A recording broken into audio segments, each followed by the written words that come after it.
In this guide, I'm going to show you how to unlock Live Arena in Raid Shadow Legends. This is Aiden from JustBoz, and before we get into this guide, make sure to like the video and subscribe to the channel with all notifications on. It really does help with the channel, and it lets us know that you want more content like this, so we greatly appreciate it. If at any point throughout this guide you did have any questions, just ask them down in the comment section below, and we can help you out further. I'm going to be doing my best to reply to every single comment down there. Live Arena unlocks automatically once your account reaches level 50. Once you reach level 50, all you have to do is just go ahead and select Battle. You'll see Arena in here, and of course Live Arena is here as well. Unlike the classic Arena, Live Arena lets you battle another player in real time, and you'll both pick champions.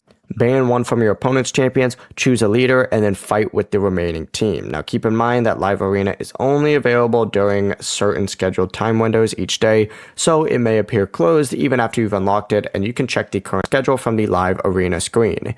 Each battle also uses a Live Arena token, so if the Live Arena is still locked on your account, keep earning account XP until you reach level 50, and then of course check the Arena menu again. Before you do leave, make sure to like the video and subscribe to the channel with all notifications on. It really does help with the channel, and it lets us know that you want more content like this. We'd greatly appreciate it, and if at any point throughout this guide you did have any questions, just ask them down in the comment section below, and we can help you out further. I'm going to be doing my best to reply to every single comment down there. Peace.